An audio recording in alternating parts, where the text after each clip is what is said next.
Assalamualaikum warahmatullahi wabarakatuh. Salam sejahtera bagi kita semua. Perkenalkan, nama saya Diniawati. Saya mahasiswa Prodi BK IKIP Siliwangi, kelas non-reguler B1 tahun 2022. Pada kesempatan kali ini, saya akan menjelaskan tentang apa itu BK Keluarga dan Bowen Family Therapy. BK Keluarga, setidaknya ada dua kata, yaitu BK dan keluarga.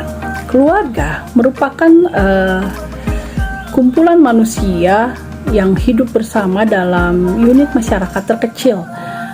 Biasanya ada hubungan darah atau hubungan ikatan perkawinan atau ikatan hubungan lain, dan mereka tinggal dalam satu rumah dan dipimpin oleh satu kepala keluarga. Nah, sementara bimbingan itu merupakan proses bantuan pelayanan yang memiliki prosedur yang terorganisir dalam pemberian bantuan untuk membantu si klien memahami dirinya juga lingkungannya. Sementara konseling itu merupakan sebuah proses interaksi antara konselor dan konseli dalam memberikan berbagai informasi agar dapat merangsang si konseli tersebut untuk mengembangkan perilaku yang memungkinkan konseli tersebut menangani lebih efektif diri dan lingkungannya.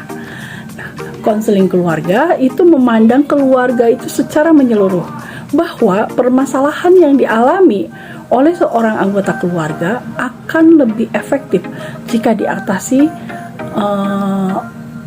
bisa diatasi jika melibatkan anggota keluarga yang lain. Asal mula konseling keluarga atau sejarah konseling keluarga itu muncul pada abad ke-20-an di Eropa dan abad ke-60-an di Amerika Serikat. Nah, aliran konseling keluarga di Amerika oleh para ahli psikologi yang mereka tertarik pada masalah-masalah keluarga, mereka berpendapat bahwa masalah keluarga itu sebaiknya dipecahkan di dalam sistem keluarganya itu sendiri. Berbeda dengan aliran konseling di Eropa, ya, bermula dari praktisi dokter kandungan yang banyak menerima berbagai keluhan hanya dalam hubungan suami istri. Pada tahun 1919, pada saat itu Perang Dunia ke-1, ya, Magnus Hirschfeld mendirikan klinik pertamanya sebagai sarana untuk memberikan informasi mengenai permasalahan seks di Berlin, Institute for Sexual Science. Nah, kemudian pada tahun 1936 berkembanglah beberapa ratusan pusat konseling keluarga di Jerman dan Austria. Pada saat itu, masyarakat telah menerima anggapan bahwa untuk menyelesaikan masalah perkawinan dan keluarga, hendaklah dibantu oleh tenaga-tenaga profesional yang tentunya terkait untuk menangani masalah tersebut. Di Amerika, di tahun 1929, Abraham Stone, seorang dokter ahli urologi, membuka pusat konseling perkawinan dan keluarga di New York. Istilah konseling keluarga dipelopori oleh Gruver, ahli sosiolog. Lalu pada tahun 1957 diadakan sidang tahunan AOA yang dicatat oleh Murray Bowen sebagai munculnya family therapy di tingkat nasional. Munculnya di antara para pelopor akan permasalahan keluarga dan munculnya praktek keluarga pada terapis yang kurang berpengalaman. Nah, konseling keluarga masuk ke Indonesia seiring masuknya bimbingan konseling di sekolah, itu sekitar abad 60-an, dan menganggap bahwa BK merupakan sebuah kebutuhan untuk mengatasi semua permasalahan dan perkembangan siswa di sekolah. Banyak permasalahan siswa ternyata muncul karena kondisi keluarganya. Orang tua yang sering bertengkar akan membuat anak menarik diri dan suka menyendiri. Nah, dengan permasalahan ini di tahun 1983 jurusan BK itu dirintis dan menjadikan konseling keluarga sebagaimana yang ada di Amerika dengan tujuan untuk mengembangkan individu sebagai sistem keluarga yang mantap dan harmonis. Apa sih sebenarnya tujuan konseling keluarga? fungsi konseling keluarga dan tahapan-tahapannya seperti apa sih konseling keluarga itu.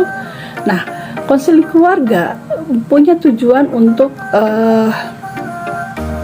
upaya membantu para individu anggota keluarga dalam memecahkan masalah yang berhubungan dengan situasi keluarga, dan penyelenggaraannya melibatkan anggota keluarga yang lain sehingga masalah itu dapat cepat diatasi atas dasar kerelaan anggota keluarga lainnya.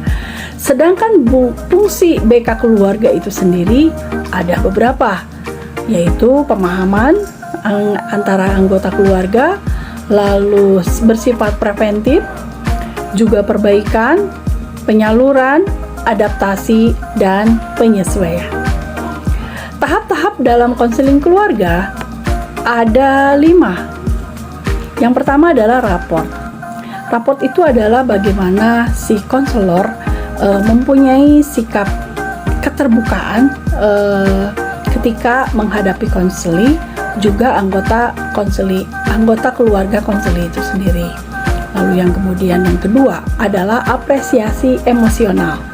Apresiasi emosional itu diperlukan oleh konselor, yaitu sifat menghargai pendapat, sikap menghargai apa yang akan diungkapkan oleh konseli itu, juga anggota keluarga konseli itu sendiri.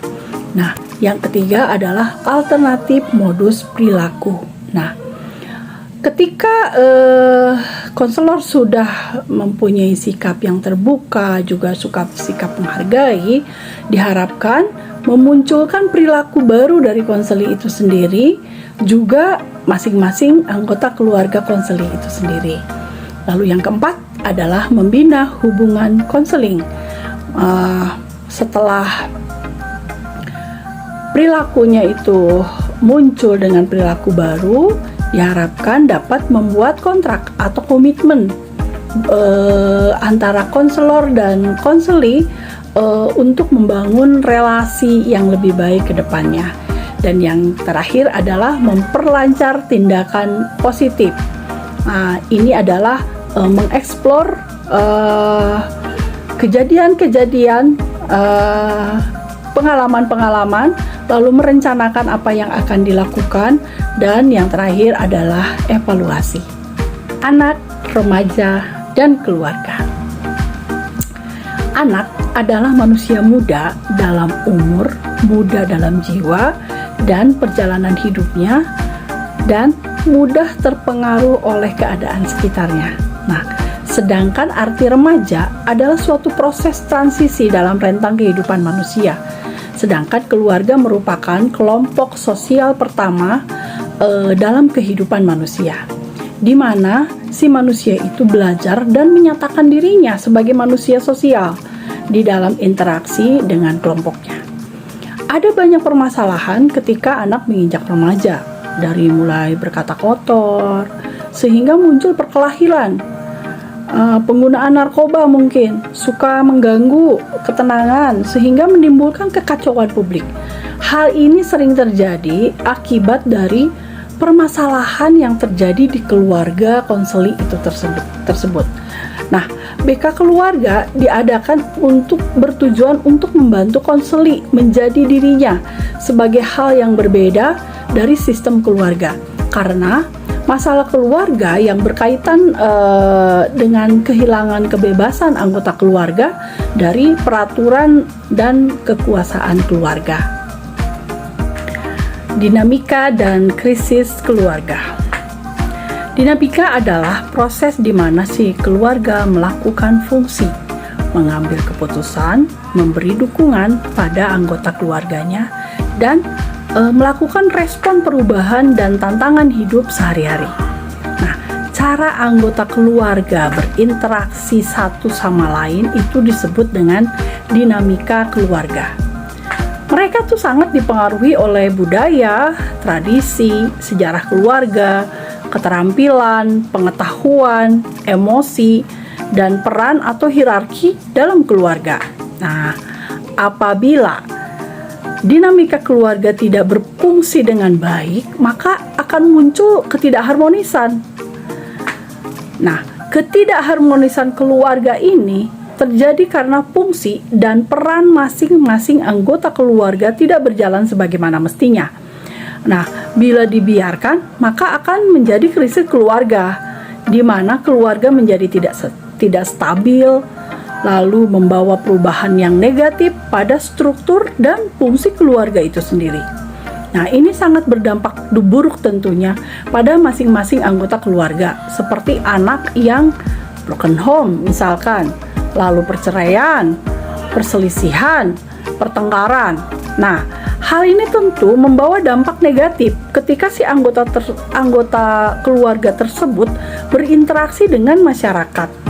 Nah, seperti misalkan dia menjadi insecure, kebencian kepada orang tua itu karena kemarahan terhadap orang tua, dia berimbas jadi membenci orang lain. Suka berbuat jahat, ya, suka berbohong, bullying, lalu kemudian gangguan mental, dan mungkin dia juga tidak bertanggung jawab dengan pekerjaan.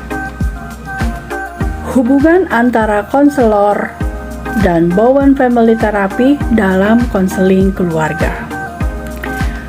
Anak atau remaja dibentuk oleh unit terkecil, yaitu keluarga.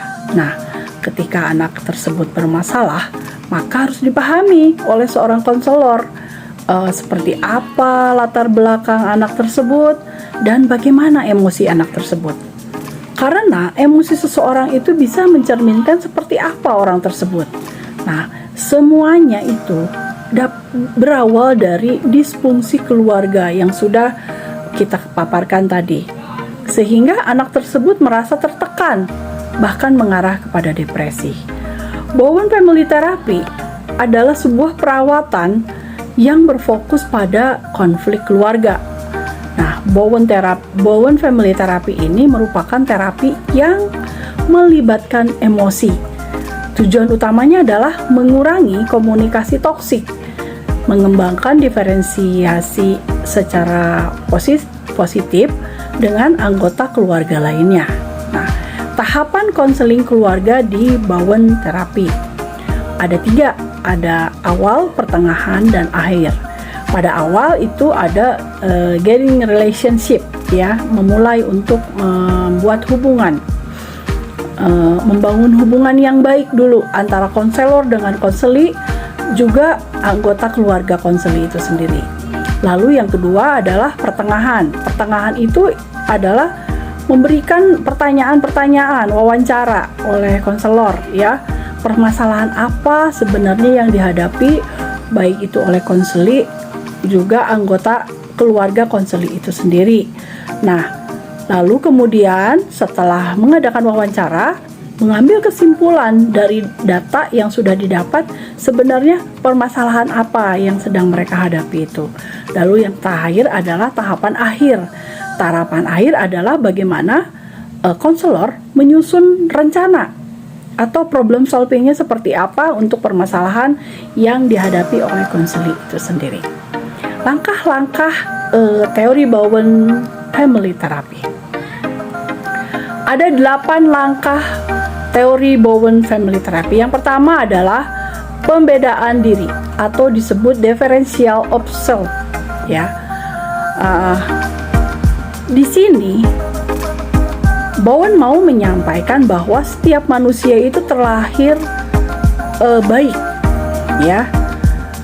Tetapi anak-anak selalu mendapat narasi yang negatif dari orang tuanya atau lingkungan sekitarnya, sehingga genetik yang baik itu menjadi berubah menjadi perilaku yang buruk.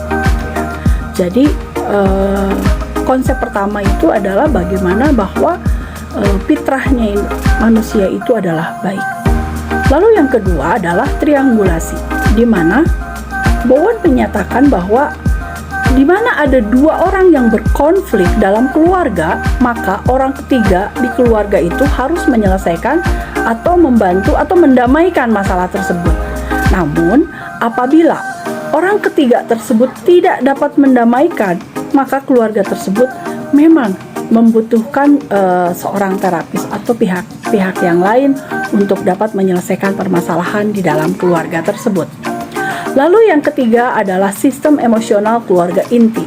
Nah, biasanya penyebabnya terjadi masalah itu karena konflik pernikahan, ya. Diharapkan konflik pernikahan itu masing-masing anggota keluarga itu berintrospeksi kepada diri mereka sendiri apabila ada masalah, bukan malah menyalahkan pihak lain. Lalu yang keempat adalah proses proyeksi keluarga. Nah, proses proyeksi keluarga ini adalah hubungan segitiga antara ayah, ibu, dan anak. Nah, ketiga anggota keluarga ini memiliki peran masing-masing untuk memberikan pengaruh terhadap anggota keluarga yang lainnya. Namun dalam hal ini, anak dijadikan pilihan untuk menjadi objek sasaran dan proses proyeksi keluarga.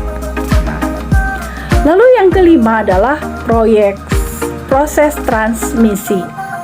Proses transmisi adalah proses pentransferan dari satu generasi ke generasi yang lain dalam melihat situasi sosial tertentu dalam kehidupan, seperti dalam proses transfer sikap, nilai, kepercayaan atau belief, ya, perilaku, dan pola interaksi yang didapatkan dari orang tua kepada anak melalui seluruh kehidupannya. Biasanya ini adalah proses kebiasaan keturunan keluarga generasi yang lalu ke generasi yang selanjutnya. Lalu yang keenam adalah sibling position. Bowen memfokuskan kajian pada urutan saudara, ya, kepercayaan bahwa setiap anak itu memiliki tempat dalam lingkungan keluarga dan cenderung tidak cocok dengan beberapa proyeksi dalam proses interaksi keluarga. Misalkan saja nih, seorang anak sulung, dia akan menikah dengan seorang anak laki-laki sulung, dia akan menikah dengan seorang anak perempuan yang bungsu. Nah, tentunya itu akan menimbulkan konflik karena pola pikir mereka yang berbeda. Lalu yang ketujuh adalah memotong emosi atau disebut juga emotional cut off, ya. Dimana ketika ada masalah, seseorang itu dia malah memilih pergi daripada menyelesaikan masalah itu sendiri. Bahkan menganggap bahwa nggak ada masalah, biarin aja. Lalu yang ke-8 adalah proses emosi sosial. Nah, ini adalah tentang bagaimana latar belakang masyarakat itu dapat dijadikan acuan terhadap sistem kekeluargaan. Demikian yang bisa saya sampaikan. Saya ucapkan terima kasih, semoga bermanfaat. Demikianlah yang bisa saya sampaikan, saya ucapkan terima kasih.